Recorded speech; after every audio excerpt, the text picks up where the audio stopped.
అదే RTV app వార్తల్ని క్షణాల్లో చదివే అవకాశం ఉంటుంది. ఒక న్యూస్ పేపర్, ఒక టెలివిజన్ ఛానల్ మీ చేతుల్లో ఎప్పుడూ ఉంటాయి. ఈరోజు ముఖ్యంగా జనసేన పార్టీ కార్యాలయంలో ప్రెస్ మీట్. నిన్న ఒక మోసగాడు వచ్చి దెందులూరు కాన్స్టిట్యున్సీలో మీటింగ్ పెట్టాడు.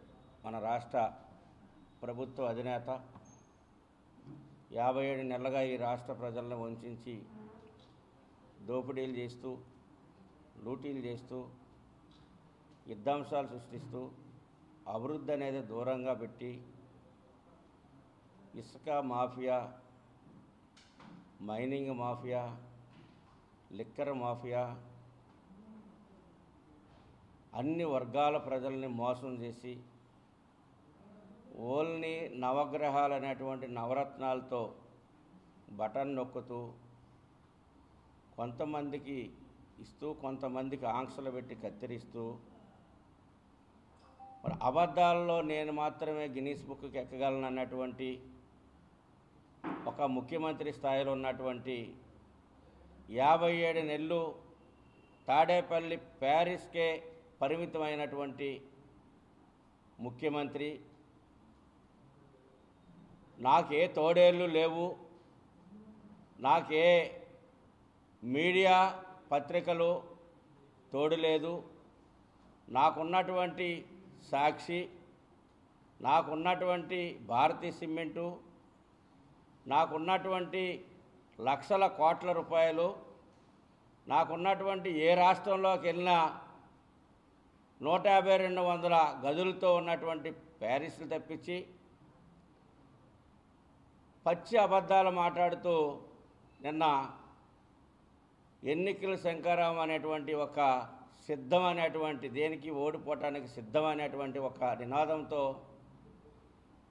ఇటు పవన్ కళ్యాణ్ గారిని, విజన్ ఉన్నటువంటి నాయకుడు అటు చంద్రబాబు నాయుడు గారిని, ఈ రాష్ట్రంలో ఉన్నటువంటి మిగతా పార్టీ నాయకులందరినీ కూడా విమర్శిస్తూ మరి పచ్చి అబద్ధాలతో ఒక అబద్ధాల కోరి నిన్న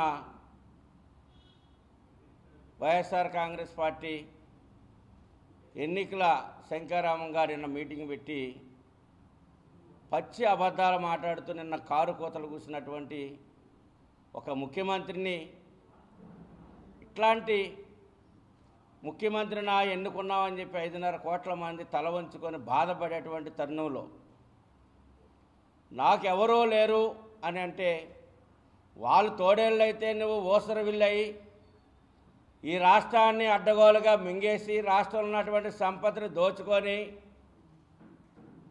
ఈ రోజున కంటైనర్లో డబ్బులు తరలిస్తూ మరలా రేపొద్దున ప్రజలను మోసం చేసి నేను ఇక బటన్ నొక్కుతాను, నాకు ఒక్కసారి మీరు బటన్ నొక్కండి అని కారు కోతలు కూస్తూ ఏదైతే ప్రజాస్వామ్యబద్ధంగా వెళ్తున్నటువంటి పార్టీలు, జనసేన పార్టీ కానివ్వండి, ఇటు తెలుగుదేశం కానివ్వండి, ఇవన్నీ కూడా ప్రజాస్వామ్యబద్ధంగా ఈ యొక్క ప్రజల యొక్క ఆశలకి, ఆకాంక్షలకి, ఆంధ్రప్రదేశ్ ఉన్నటువంటి రాష్ట్ర ప్రజల యొక్క భవిష్యత్తు కోసం ఎలియన్స్గా వస్తే, ఒక పక్కన వదిన గారు అంటాడు బీజేపీ అధ్యక్షురాలని, ఓ పక్కన నీ చెల్లెలే రోడ్డెక్కి నువ్వు చేసినటువంటి మోసాలు, ఘోరాలు, నేరాలు బయట పెడతా ఉంటే, ఓ పక్కన నీ తల్లే నిన్ను లెక్క చేయకుండా ఉంటే, నువ్వు ఈ ప్రజలు రాష్ట్రంలో ఉన్నటువంటి అక్క చెల్లెమ్మలని, అన్నలని, తమ్ముళ్ళని, అవ్వలని నువ్వు ఇంటిలోని తల్లిని, చెల్లిని బయట గెంటి వేసి నీ బాబాయిని మర్డర్ చేయించి నువ్వు కోడికత్తి డ్రామాలాడి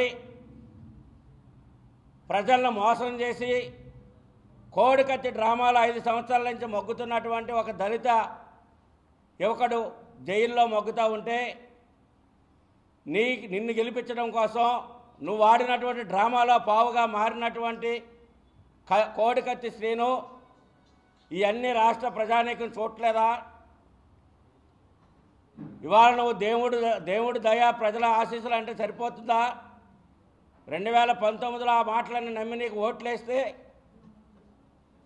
నువ్వు ఏ మాట నిలబెట్టుకున్నావు? సిపిఎస్ రద్దు చేసావా?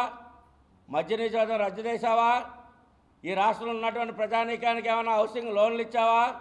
ఇల్లులు కట్టించావా? ఈ రాష్ట్రంలో ఉన్నటువంటి అన్ని కార్పొరేషన్లు పెట్టి దోపిడీ చేశావే. ఎస్సీ కార్పొరేషన్లు నిర్వీర్యం చేసావు, బీసీ కార్పొరేషన్ నిర్వీర్యం చేసావు, మైనార్టీ కార్పొరేషన్ నిర్వీర్యం చేసావు, పంచాయతీ వ్యవస్థల్ని నిర్వీర్యం చేసావు, సర్పంచులు గుడ్లు గీచుకొని అర్ధనగ్నంతో భిక్షాటన చేస్తూ ఉన్నారు. నీ సొంత పార్టీ వాళ్ళైనా కానీ ఇవన్నీ నీ కళ్ళు కనబట్టలేదా?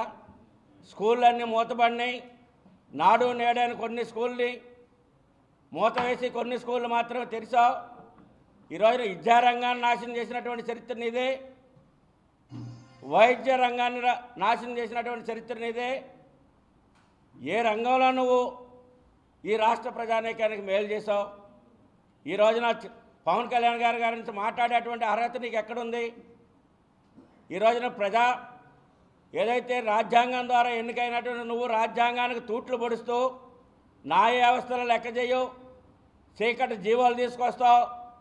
ఈ రోజున 89 మంది సలహాదారులు పెట్టుకొని దాదాపు 680 కోట్ల రూపాయల వాళ్ళకి సలహాదారులకు జీతాలు ఇచ్చి నీ పక్కన ఉన్నటువంటి గూండాగాలు నీకు సలహాదారులు, నీ పార్టీలో తిరిగేటువంటి చెంచాగాలు నీకు సలహాదారులు. అన్ని నేరాలు నువ్వు చేసి మరి నిన్న సభలో చూసాం.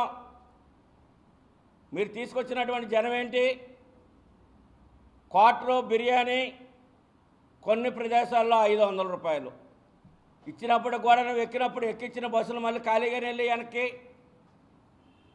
బయట జనం ఉన్నారు, గ్రౌండ్లో జనం లేరు. శివరాఖరికి ఎంత నీచంగా తయారయ్యావంటే మీడియా పైన కూడా దాడి చేసేటువంటి సంస్కృతికి నీ కార్యకర్తలని నీ నాయకులు తీసుకొచ్చావే. నీది కూడా ఒక మీడియా సంస్థే కదా, నీ యొక్క పెట్టుబడులు కూడా కొన్ని మీడియా సంస్థలు ఉన్నాయి కదా. ఆ ఛానల్ ఏంటో మాకు తెలియవా? ఈ రోజున రాష్ట్ర ప్రజానీకాన్ని మోసం చేస్తూ మళ్ళీ మోసం చేయడం కోసం ఈ రోజున ఏదైతే రాష్ట్ర ప్రజానీకం కోసం పోరాడుతున్నటువంటి యుద్ధం చేస్తున్నటువంటి నీ మీద యుద్ధం చేస్తున్నటువంటి పవన్ కళ్యాణ్ గారి గురించి నువ్వు మాట్లాడతావా? ఇంచేపు నీకు ఇంకేం దొరుకుద్ది? దత్తపుత్రుడు, అంతకుమించి నీకేం దొరికింది? లేకపోతే 3 పెళ్ళిళ్ళు, అంతకుమించి నీకేముంది? కానీ నీ ఒళ్ళంతా విషమే, నువ్వు చేసేదన్నీ దోపిడీలే, నువ్వు చేసేదంతా లూటీనే.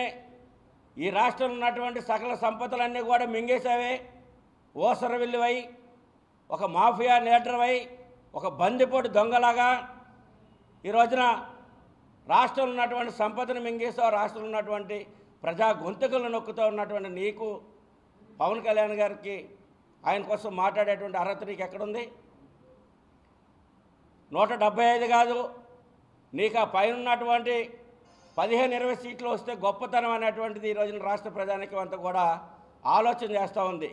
నీకు క్లీన్ స్లిప్గా గుండు కొట్టి నిన్ను సెంచులు కూడా జైలుకి పంపించడానికి ఆంధ్రప్రదేశ్ ప్రజలందరూ కూడా సిద్ధంగా ఉన్నారని చెప్పేసి హెచ్చరిస్తూ ఉన్నాం. నువ్వు 50 నియోజకవర్గాలు తీసుకొచ్చి ఒక మీటింగ్ పెట్టావు. ఏ జనం వచ్చారు నీకు అక్కడ? అదే ఒక పవన్ కళ్యాణ్ గారు ఒక పిలిపిస్తే ఎక్కడా కూడా రూపాయి లేకుండా, మందు బిర్యానీ లేకుండా లక్షలాది మంది వచ్చేటువంటి ఒక నాయకుడిని, ప్రజానాయకుడిని పట్టుకొని నువ్వు పద్దాకా అక్కడ బాక్సింగ్లు పెడుతున్నావు. వాళ్ళు పెట్టి అక్కడ గుర్తిస్తావన్నావు. అంత సరదాగా ఉంటే పోలీస్ ప్రొటెక్షన్ లేకుండా నువ్వు రా, పవన్ కళ్యాణ్ గారు వస్తారు, లేకపోతే జన సైనికులు వస్తారు. నీ పోలీస్ ప్రొటెక్షన్ లేకుండా నువ్వు రా, మీటింగ్ పెట్టు.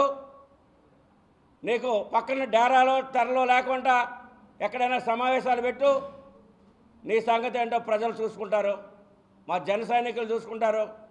ఈరోజు రాష్ట్ర ప్రజానీకం అంతా కూడా సిద్ధంగా ఉంది నీకు గుణపాఠం కడటానికి, నీ పాడి కడటానికి, నేను బంగాళాఖాతాలు కలపడానికి చాలా సిద్ధంగా ఉన్నారు.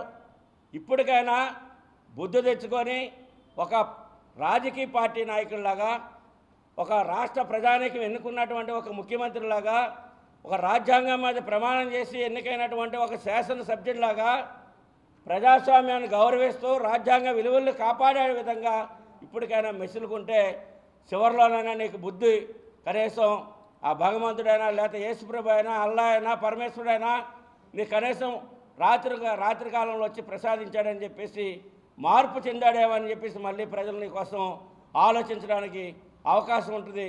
ఇప్పటికైనా బుద్ధి మార్చుకోకపోతే ఇంకా క్లీన్ షిప్ కానీ గుండు కొడతానికి ఆంధ్రప్రదేశ్ ప్రజలందరూ కూడా సిద్ధంగా ఉన్నారని చెప్పేసి ఈ యొక్క ప్రభుత్వ అధినేత అయినటువంటి ముఖ్యమంత్రిని తన అనుచర వర్గాన్ని కూడా హెచ్చరిస్తూ ఉన్నాం. మరిన్ని వీడియోస్ కోసం ఛానల్ ని సబ్స్క్రైబ్ చేయండి, లేటెస్ట్ అప్డేట్స్ కోసం వాట్సాప్ ఛానల్ ని ఫాలో చేయండి అండ్ లింక్ డిస్క్రిప్షన్ లో ఉంది.